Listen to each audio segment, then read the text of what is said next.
তো বন্ধুরা আজকের ভোটার কার্ড নিয়ে চলে এসেছি। আপনারা সবাই জানেন যে আমাদের এশার 25-26 এশার লিস্টে আমাদের অনেকের মানে গ্রাম অঞ্চলে আমরা দেখি, যদি প্রত্যেকের মানে জায়গা থেকে যদি দেখি আমরা অনেকের ভোটার কার্ড ডিলেট হয়ে গেছে বা ডিলেট ভোটার লিস্টে নাম চলে এসছে, সেক্ষেত্রে তাদের ভোটার কার্ড থেকে নাম কাটা গিয়েছে।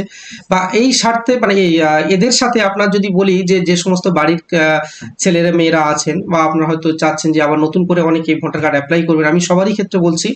তো প্রত্যেকের ক্ষেত্রে যে সমস্ত ডিলেট লিস্টে ভোটার নাম এসছে, আপনাদের প্রত্যেকের নতুন ফর্ম 6 যেটা আছে, আপনার নতুন ভোটার কার্ডের জন্য আবার আবেদন করতে হবে। নতুন করে আবেদন করলে তাহলে কি হবে, আপনি আবার নতুন করে ভোটার লিস্টে নাম তুলতে পারবেন। তো সেই সাথে যে সমস্ত ক্যান্ডিডেট বা গ্রাহকরা নতুন ভোটার কার্ড আবেদন করতে চাচ্ছেন, বিশেষ করে বাড়ির ছেলে মেয়ে যারা আছে, শুধু ডিলেট বলে না, তো তাদের ক্ষেত্রেও সেম একই ব্যাপার হবে। আপনাকে নতুন 6 নম্বর ফর্ম অ্যাপ্লাই করতে হবে। অ্যাপ্লাই করলে তাহলে আপনি ভোটার লিস্টে নাম তুলতে পারবেন। তো আমরা আজকে দেখব 6 নম্বর ফর্মটা কিভাবে ফিল আপ করবো। আমাদের শাখা নিয়ারেস্ট যে সমস্ত গ্রাহক আছেন বা কাস্টমার আছেন, আপনারা যদি ভোটার কার্ড অ্যাপ্লাই করতে চান, আমাদের সাথে যোগাযোগ করতে পারেন, আমরা এখান থেকে অ্যাপ্লাই করে দেবো।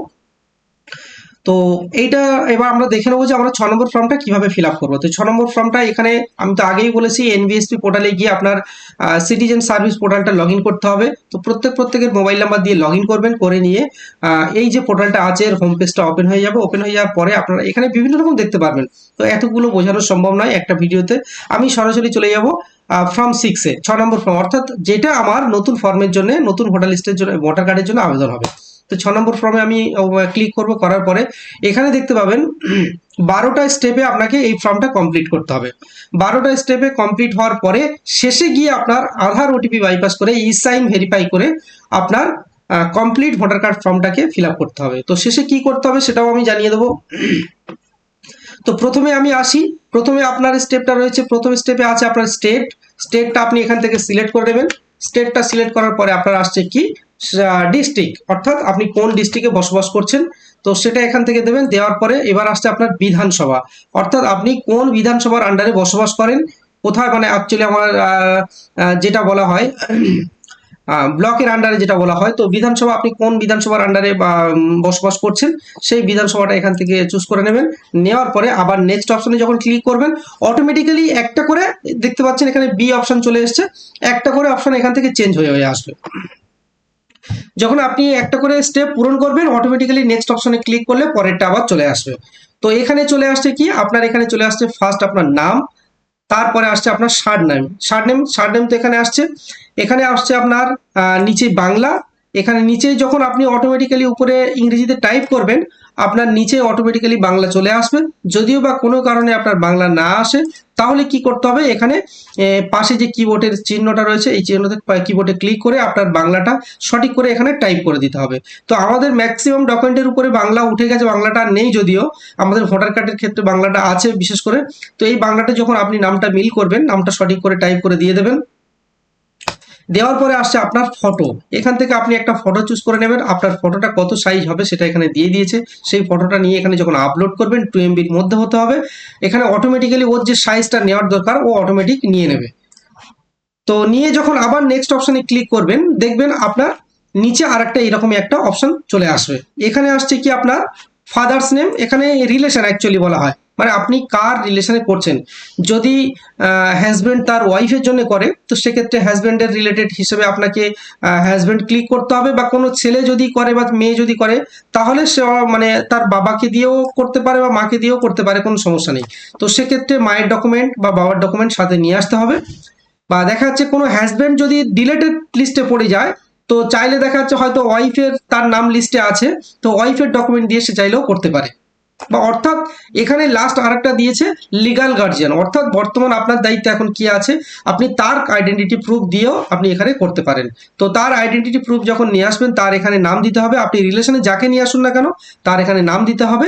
অটোমেটিক্যালি আগের মতো নিচে এখানে বাংলা চলে আসবে। আবার এখানে তার সারনেমটা দিতে হবে, নিচে অটোমেটিক্যালি তার এখানে সারনেমটা আবার বাংলায় চলে আসবে। তো এইভাবে আপনাকে প্রত্যেকটা স্টেপ আপনাকে কমপ্লিট ফিল আপ করতে হবে। তো আমরা দেখে নেবো যে কিভাবে আমরা কমপ্লিট ফর্মটা আজকে ফিল আপ করবো।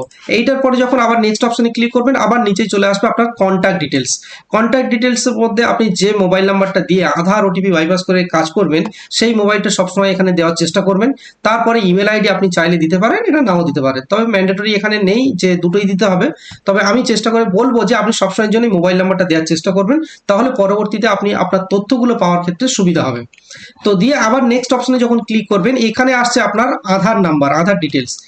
আপনার যদি আধার কার্ড থাকে এখানে অপশনটা এইটা ক্লিক করবেন, এইটা ক্লিক করবেন।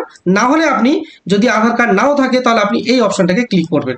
তো এখন তো বিশেষ করে প্রত্যেক ক্যান্ডিডেট বা প্রত্যেক কাস্টমারের গ্রাহকের তো আধার কার্ড অবশ্যই আছে। আধার কার্ড ছাড়া তো আপনি কোনো কাজ করতেও পারবেন না। তো চেষ্টা করবেন এখানে ক্লিক করে, চেক বক্সে ক্লিক করে আধার নাম্বারটা সঠিকভাবে এখানে বসিয়ে দেওয়ার জন্য। দেওয়ার পরে আপনার পরের স্টেপে যখন আবার নেক্সট অপশনে ক্লিক করবেন, এখানে চলে আসবে জেন্ডার, অর্থাৎ আমি পুরুষ না মহিলা সেইটা আপনার এখান থেকে চুজ করে নিতে হবে। আপনি যদি মহিলা হয়ে থাকেন তাহলে এখানে ফিমেল করবেন, পুরুষ হলে এখানে মেল করবেন। করার পরে আবার পরের অপশনে যখন নেক্সট অপশনে ক্লিক করবেন, তখন দেখবেন পরের অপশনটা এখানে ডেট অফ বার্থ ডিটেলসটা এখানে ওপেন হয়ে যাবে।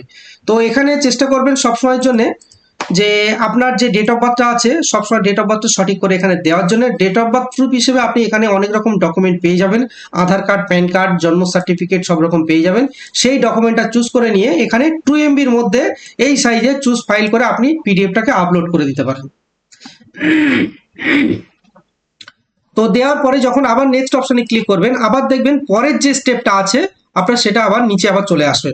এখানে আসছে আপনার প্রেজেন্ট অ্যাড্রেস, অর্থাৎ আপনার বসবাসকারী ঠিকানা। তো এই জায়গাটা আপনি একটু খেয়াল করে ফিল আপ করবেন। এখানে বাংলা ইংরেজি যেটা ব্যাপার আছে সেটা মিল করে আপনাকে ফিল আপ করতে হবে। এখানে আসছে house, building number, apartment number. এইটা আপনি কি করবেন, এটা সবসময়ের জন্য আপনার যে বাড়ির নাম্বার আছে সেইটা আপনি এখানে দিয়ে দেবেন। বাড়ির নাম্বারটা যদি বলেন আমি কোথায় পাবো, এটা আপনি যার রিলেটেডে ফিল আপটা করছেন, অর্থাৎ আমি যদি ফিল আপ করে থাকি আমার বাবার যে ভোটার লিস্টে নাম আছে সেই ভোটার লিস্ট আপনি নিয়ে আসলে লিস্টে ওখানে আপনি আপনার বাড়ির নাম্বারটা পেয়ে যাবেন। তো যখন উপরে ইংরেজিতে টাইপ করবেন অটোমেটিক্যালি বাংলা এখানে নিয়ে নেবে। তারপরে এখানে আসছে আপনার এরিয়া, অর্থাৎ লোকালিটি, মহল্লা যেটা বলছে, এটা আপনার ভিলেজটা এখানে টাইপ করে দেবেন। দিয়ে পাশে আবার ভিলেজ টাউন যেটা আছে এটাও সেম একই ভিলেজ দিয়ে দিতে পারেন। অর্থাৎ এইটা আপনার একটু অনেকে আবার কেটে কুটে দিতে পারেন, যেটা যদি বলা হয় যে আমি কথায় যদি বলি তারনগর, তারনগরের মধ্যে অনেকে আইডেন্টিটি কার্ডে আছে দেখবেন সর্দার, হালদার পাড়া, বৈদ্যপাড়া বলে এরকম ব্যাপার থাকে। তো সেক্ষেত্রে আপনি সেটাও এখানে টাইপ করতে পারেন, বা আপনি সরাসরি ভিলেজটা যেমন আছে সেই ভিলেজটাও এখানে আধার অনুযায়ী দিয়ে দিতে পারেন। তো আপনি যেটাই দেবেন না কেন নিচে আপনার অটোমেটিক্যালি বাংলা চলে আসবে। তারপরে এখানে আসছে আপনার পোস্ট অফিস, পোস্ট অফিসটাকে এখান থেকে যখন টাইপ করবেন নিচে আপনার বাংলা অটোমেটিক নিয়ে নেবে আগের মতো। এখানে আসছে আপনার পিনকোড, পিনকোডটা দিয়ে দেবেন। দিয়ে আপনার এখানে এইটা সবসময় তহসিল, তালুকা, মন্ডল যেটা রয়েছে এটা আপনি আপনার ব্লকটা এখানে দিয়ে দেবেন। ব্লকটা দিয়ে দিলে তাহলে কোনো সমস্যা হবে না, অটোমেটিক্যালি এটা নিচে বাংলাও নিয়ে নেবে। তারপর আসছে আপনার কি ডিস্ট্রিক্ট, ডিস্ট্রিক্টটা আপনি কোন ডিস্ট্রিক্টের আন্ডারে কাজ রয়েছেন বাসিন্দা সেটা তো এখানে অটোমেটিক চলে আসবে, যেহেতু আপনি সিলেক্ট করেছেন উপরে ওয়েস্ট বেঙ্গল স্টেট, এটাও অটোমেটিক নিয়ে নেবে। নিয়ে আসছে আপনার ডকুমেন্ট, অর্থাৎ প্রুফ অফ রেসিডেন্স বলতে আপনার ঠিকানা, বাসিন্দার যে রয়েছে সেইটা আপনার এখান থেকে দিতে হবে। এখানে আপনি আধার কার্ড থেকে শুরু করে অনেক রকম 4-5টা ডকুমেন্ট পাবেন। তো প্রত্যেকের ক্ষেত্রে যেহেতু আধার কার্ড আছে আপনারা চেষ্টা করবেন আধার কার্ডটা এখানে আপলোড করে দেওয়ার জন্য। তো আধার কার্ডটা আপলোড করে দিলে কি হবে, আপনার একটু ডকুমেন্টের দিক দিয়ে ঝামেলাটা আপনার কম হবে।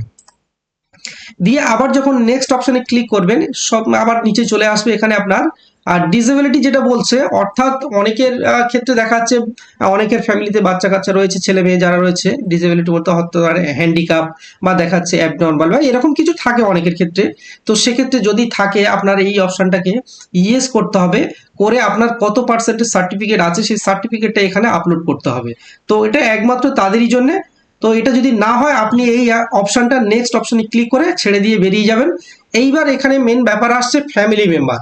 ফ্যামিলি মেম্বার বলতে আপনি কার রিলেশনে কাজ করছেন, কার রিলেশনে যদি কাজ করছেন বাবা, মা, হাজবেন্ড যার হবে তার নাম এখানে আপনাকে টাইপ করতে হবে। তার নামটা টাইপ করার পরে এখানে রিলেশনটা দিয়ে দিতে হবে। রিলেশনটা দেওয়ার পরে আসছে আপনার এপিক নাম্বার। এপিক নাম্বারটা দেখবেন, তার এপিক নাম্বার অবশ্যই ভোটার কার্ড তো সাথেই নিয়ে আসবেন, দিয়ে সঠিক করে এটা এখানে দিয়ে দেবেন। কারণ এই অপশনটা খুব গুরুত্বপূর্ণ। এইটা যদি না দেন তাহলে আপনার ভোটার কার্ড হওয়াটা খুবই সমস্যা আছে, সহজে ভোটার কার্ড আপনি করতে পারবেন না। দিয়ে আবার যখন নেক্সট অপশনে ক্লিক করবেন, দেখবেন নিচে একটা ডিক্লারেশন ফর্ম আপনার চাচ্ছে। এটা আমাদের আগের সিস্টেমে ছিল না, এখন করে নতুন করে এটা আমাদের দিয়েছে। তো আমরা এখানে খুব গুরুত্বপূর্ণ বিষয় এটা আমরা দেখে নেব। যখনই যে ক্যান্ডিডেটের অ্যাপ্লাই করব, এখানে আমাদের বলে দিয়েছে তো তার বাবার নাম অর্থাৎ লিগ্যাল গার্জিয়ান যদি থাকে সেইটা আমরা দিতে পারি। তো বিশেষ করে বাবা মায়ের নাম তো প্রত্যেকেরই থাকে, আমরা সেটা দিয়ে দেবো এখানে। তার বাবার নামটা এখানে দিয়ে দেবো, তার মায়ের নামটা এখানে আমরা দিয়ে দেবো।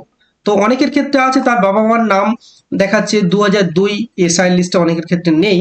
তো 26-এও যদি তার থাকে সেটাও চলে যাবে, কোনো রকম সমস্যা নেই। এখানে অপশনাল আপনাকে 3টে দিয়ে দিয়েছে, যে আপনার বাবা মার নাম এসআইএল লিস্টে ছিল কিনা বা না থাকলেও তার জন্য আপনি এখান থেকে এই অপশনগুলো যেটা আপনার হবে সেখান থেকে আপনি এটাকে চুজ করে নিতে পারেন। আপনি চাইলে নিচেরটাও নিতে পারেন, ফার্স্ট নিতে পারেন, আপনার যেটা হবে কি আর।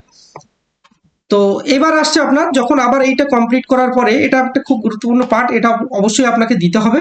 এটা একটা ডিক্লারেশন, মানে কেউ আপনাকে সাপোর্ট না করলে আপনি যে কোনো জিনিস করতে পারবেন না, ঠিক আছে।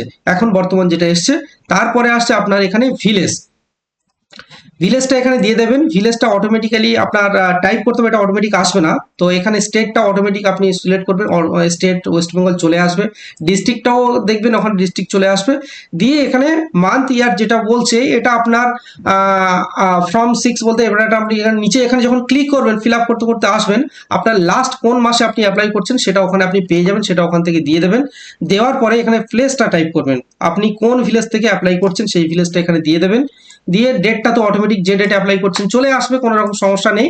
সব কমপ্লিট হওয়ার পরে আপনি কি করবেন, এই ফর্মটা যেটা মানে আপনি কমপ্লিট করছেন, এই ফর্মটা কমপ্লিট আপনি উপর থেকে শেষ পর্যন্ত একবার মিলিয়ে দেখে নেবেন যে আপনার কোনো রকম ভুল ডকুমেন্টের সাথে কোনো রকম সমস্যা আছে কিনা, এমনকি ইংরেজি প্লাস বাংলাতে কোনো রকম নামের কোনো সমস্যা আছে কিনা, সম্পূর্ণ ফর্মটা আপনি একবার দেখে নেবেন। এরকম দেখার পরে কি করবেন, এখানে ক্যাপস কোডটা দিয়ে প্রিভিউ অ্যান্ড সাবমিট অপশনে যখন ক্লিক করবেন, তারপরেও আপনাকে ফর্মটা একবার রিভিউ করতে বলবে।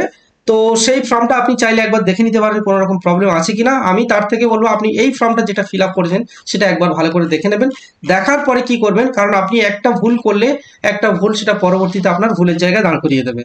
তারপরে আপনি যখন এটাকে কমপ্লিট দেখে নেবেন, নেওয়ার পরে কি করবেন, ই সাইন ভেরিফাই যেটা আমি লাস্ট বলছিলাম, আপনাকে আধার কার্ডের সাথে যে মোবাইল নাম্বার লিঙ্ক করা আছে সেই মোবাইল নাম্বারে ওটিপি যাবে।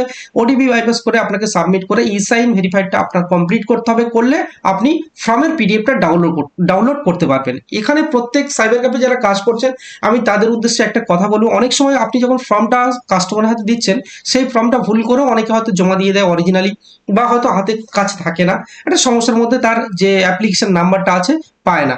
তো আমি প্রত্যেক সাইবার ক্যাফে যারা আছেন তাদের উদ্দেশ্যে একটা কথা বলবো, আপনি যখন কাস্টমারের হাতে হার্ড কপিটা দিচ্ছেন, আপনি একটা কপি ওর পিডিএফটা যখন ডাউনলোড করছেন তার নাম দিয়ে একটা লিস্ট তৈরি করে নিজের কাছেও ডেটাটা সেভ রাখবেন। তাহলে পরবর্তীতে যদি কাস্টমারও ভুল করে তাহলে আপনার হাত দিয়ে এই ভুলটা হবে না, আপনাকে দেখতেও অসুবিধা হবে না, আপনি চাইলে দেখেও দিতে পারবেন।